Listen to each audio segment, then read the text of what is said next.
From creation's light, we kindle our own light, giving thanks for all the life of this miracle planet, the life we are privileged to share.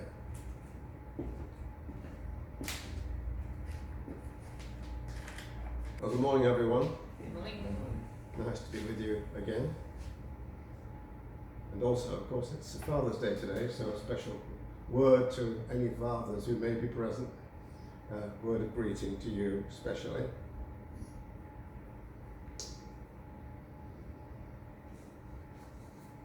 And now some words by Mary Oliver. I have refused to live locked in the orderly house of reasons and proofs. The world I live in and believe in is wider than that.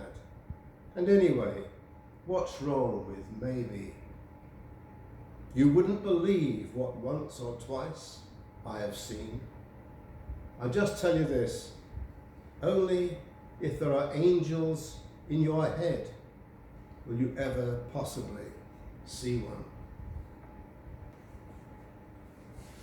Now let's join together in a time of quietness and reflection and prayer.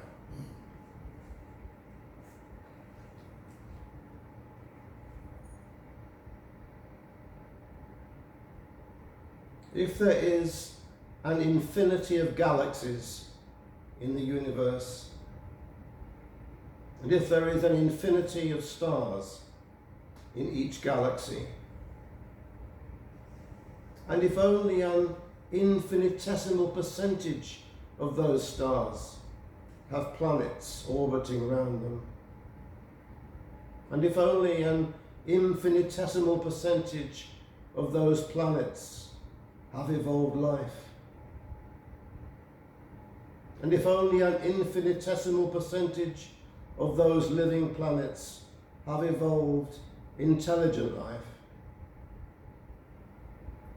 and if only an infinitesimal percentage of that intelligent life has developed advanced civilizations, then there are countless millions of planets in the universe that sustain advanced civilizations.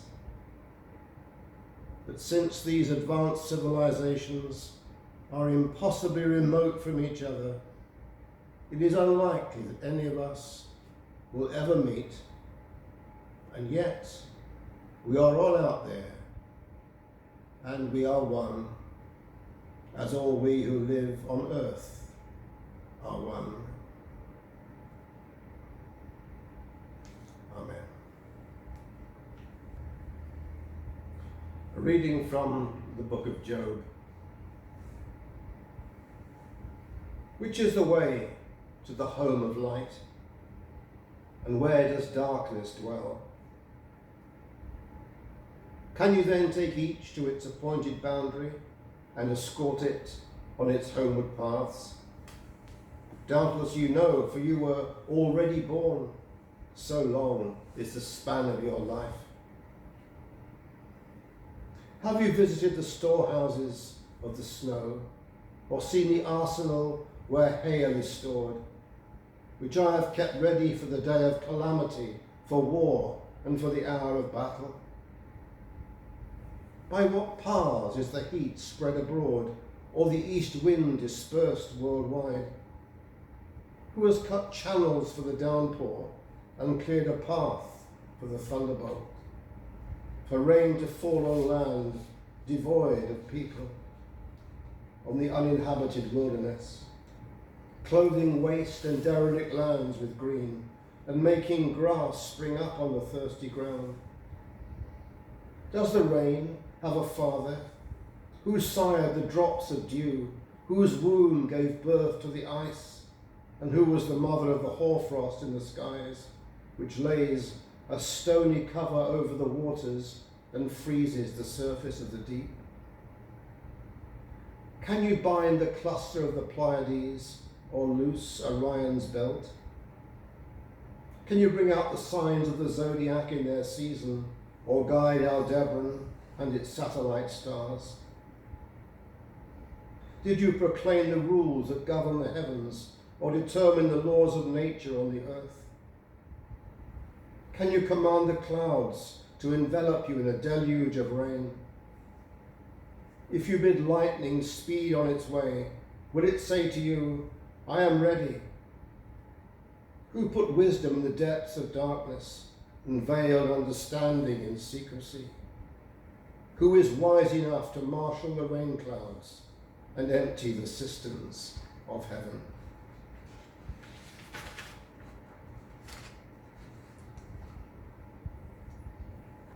An extract from a poem by an 18th century Unitarian poet, Anna Letitia Barbauld, from a summer evening's meditation.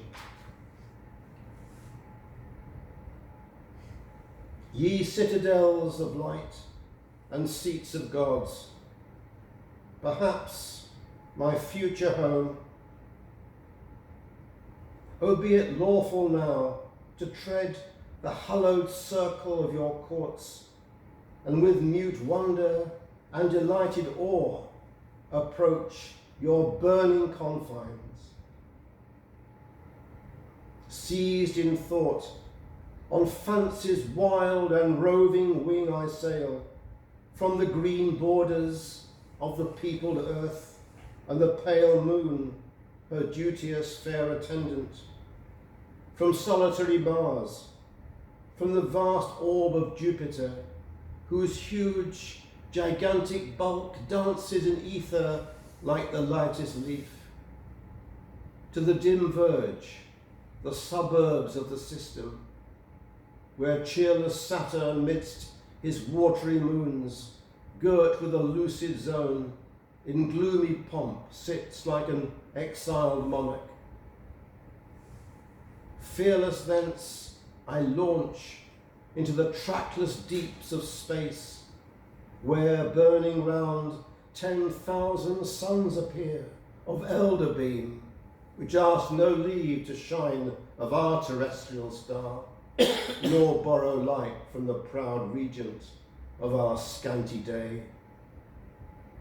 Sons of the morning, firstborn of creation, and only less than him who marks their track and guides their fiery wheels. Here must I stop, or is there aught beyond? What hand unseen impels me onward through the glowing orbs of habitable nature, far remote, to the dread confines of eternal night, to solitudes of vast, unpeopled space, the deserts of creation, wide and wild, where embryo systems and unkindled suns sleep in the womb of chaos. Fancy droops, and thought astonished stops her bold career.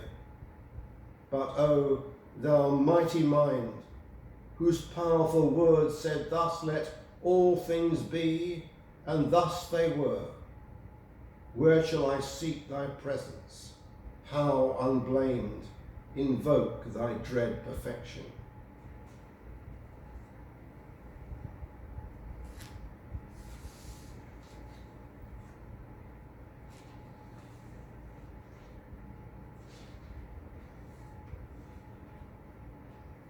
And from something a bit more recent, but perhaps on the same theme, one or two extracts from Carl Sagan's book, Pale Blue Dot.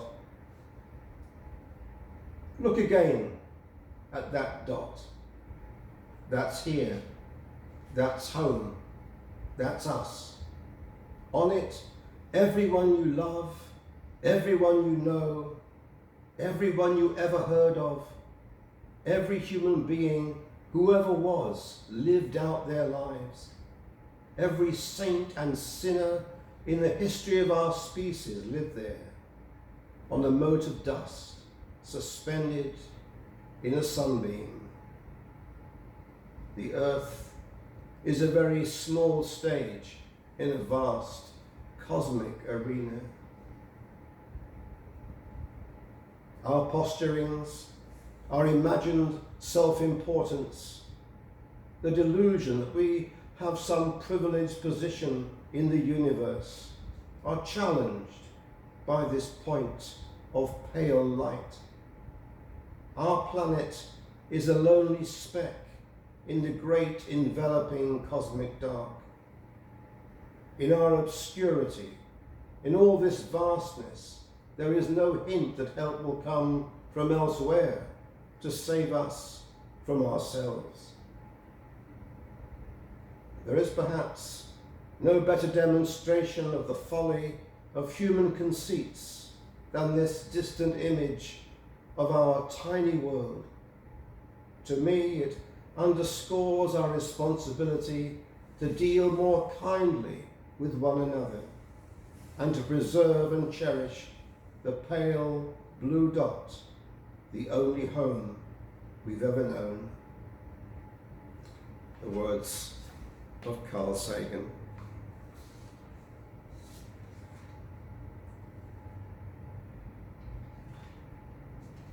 And now let's join together once again in a time of quietness and reflection and prayer.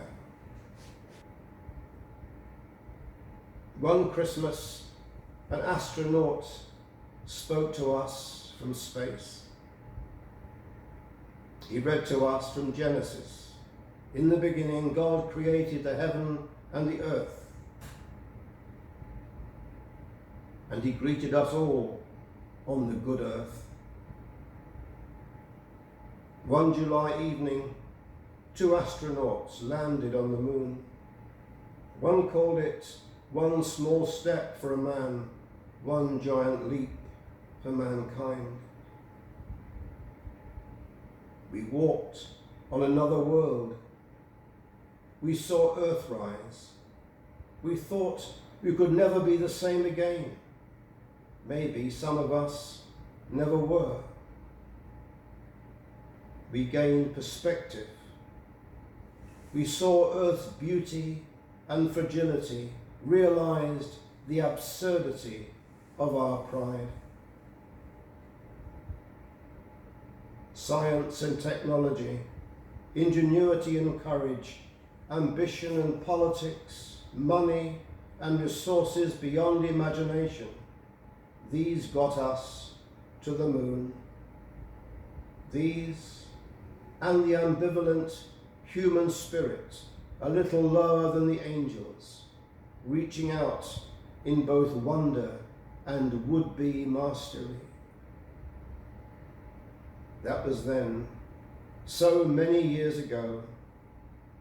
We've drawn back and the astronauts bide their time. But the memory and the pictures remain. The words from space, Earthrise, and the perspective too.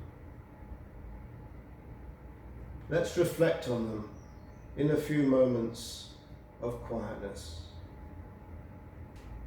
O God, who made the lights in the firmament, we who once walked on the lesser light, seek wisdom to walk this good earth in gentleness and peace. Amen.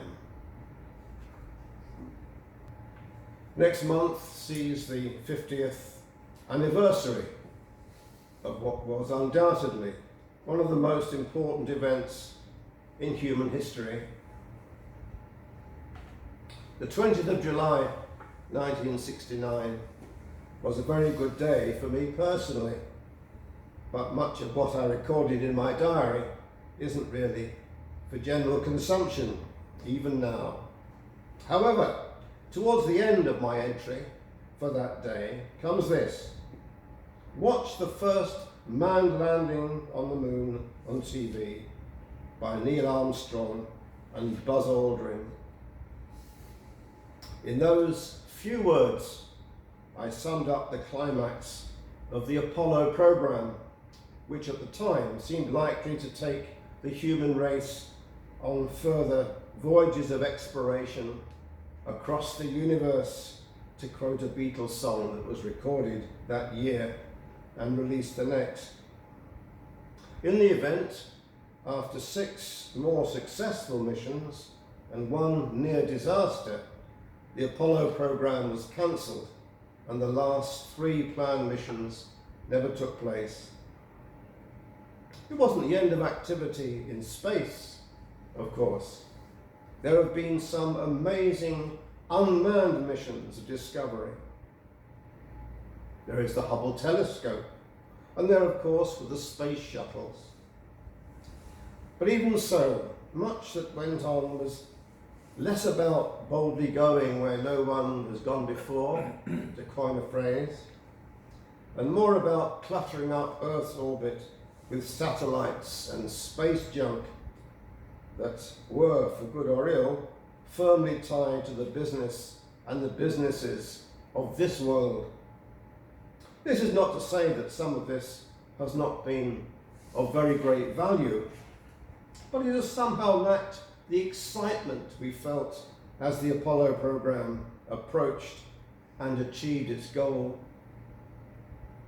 Who of those fortunate enough to see it will forget the first view of Earthrise over the moon, beamed to us by Apollo 8 at Christmas 1968.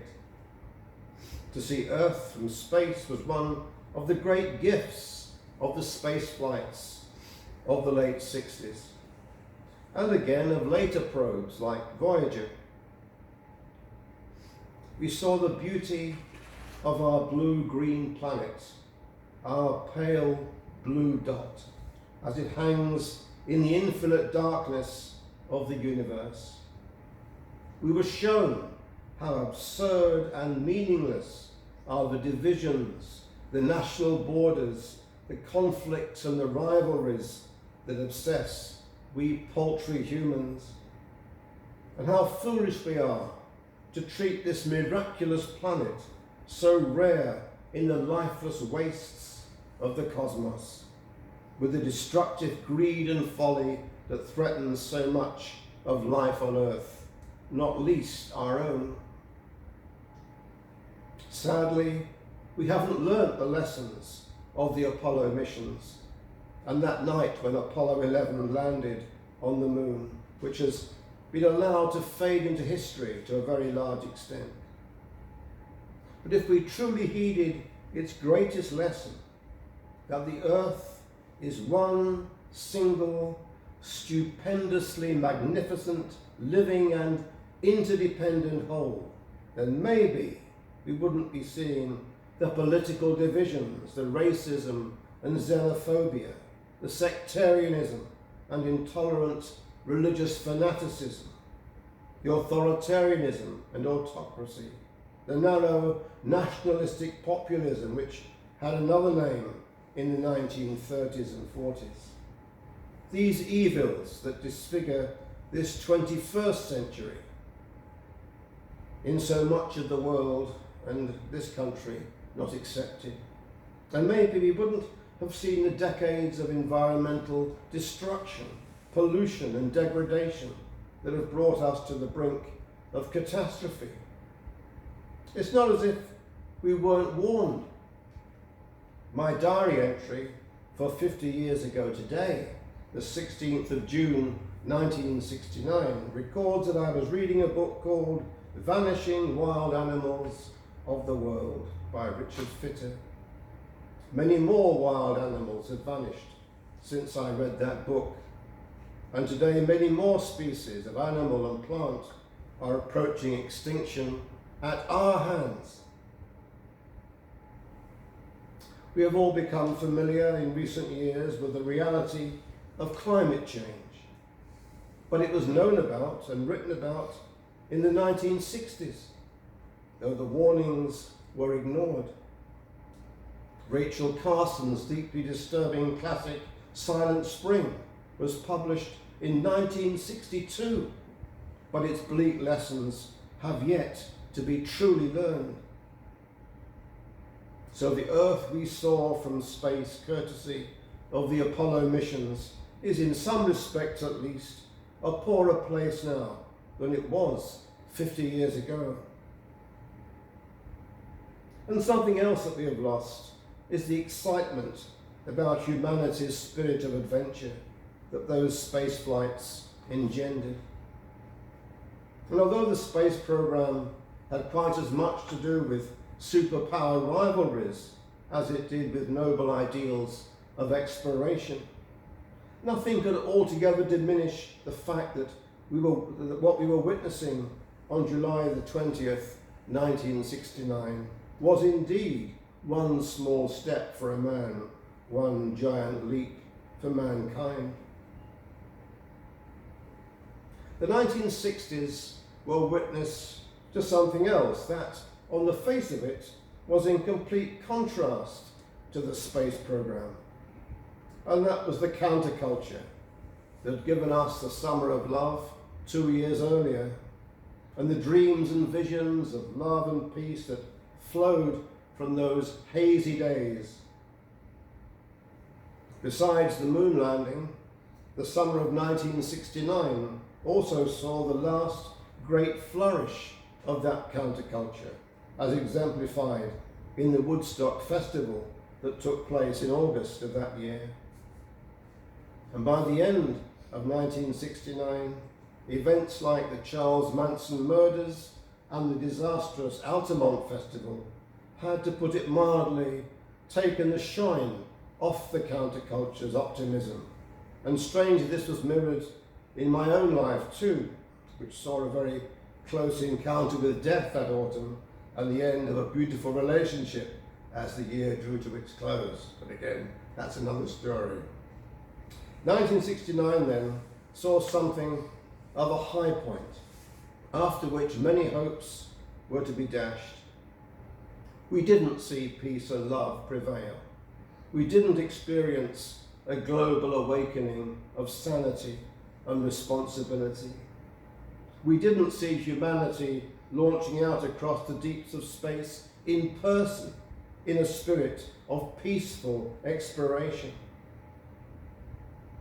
The American rock musician Paul Kantner of the bands Jefferson Airplane and Jefferson Starship did make an attempt to marry the counterculture to the vision of space travel in the 1970 album Blows Against the Empire, which envisaged the hijacking of a starship by a countercultural crew.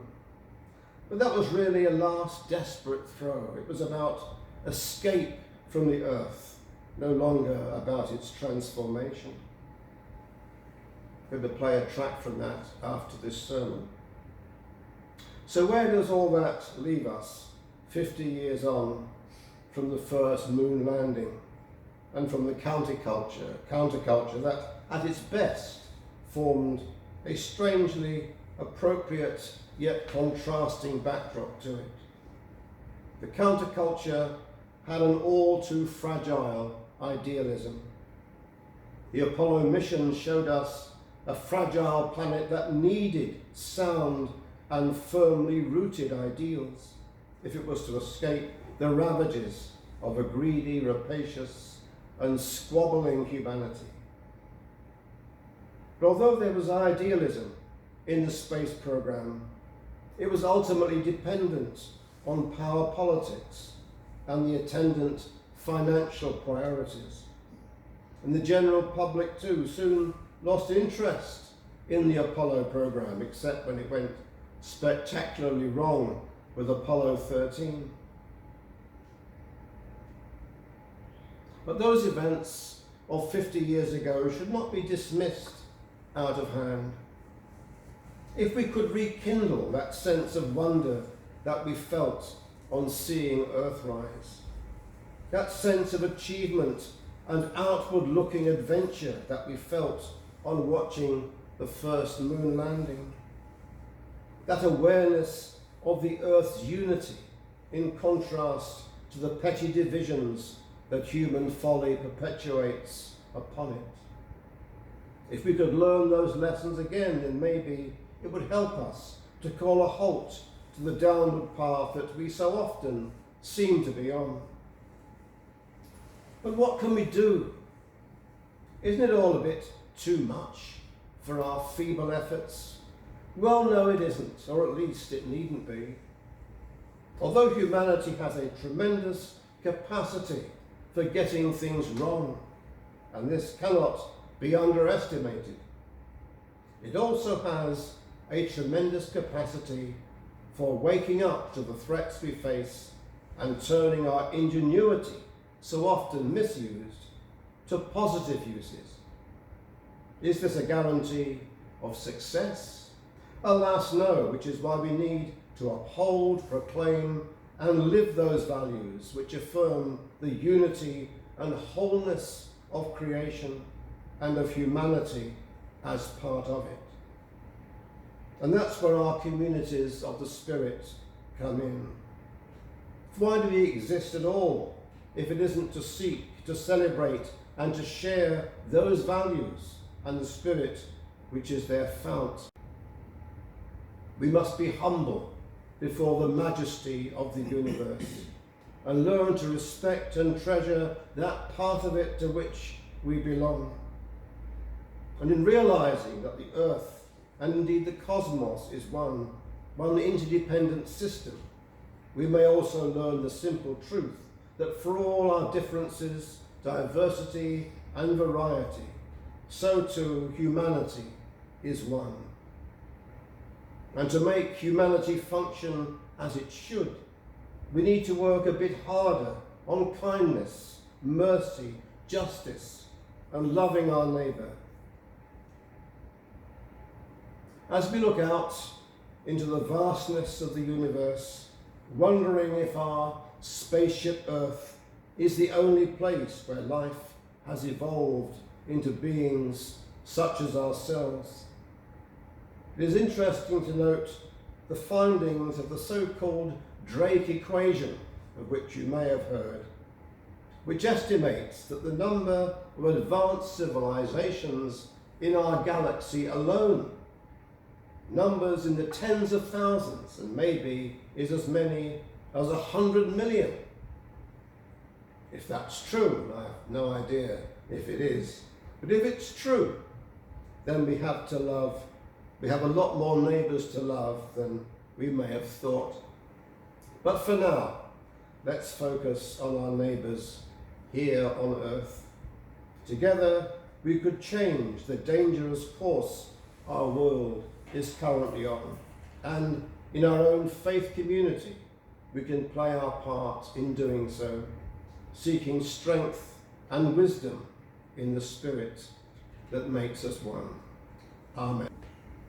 Some more words by Mary Oliver. This morning, the beautiful white heron was floating along above the water, and then into the sky of this, the one world we all belong to, where everything, sooner or later, is a part of everything else. O God of all times, all space, all universes, carry our love to all who we love and have ever loved, to all who we have never loved, and bless them with it. Amen.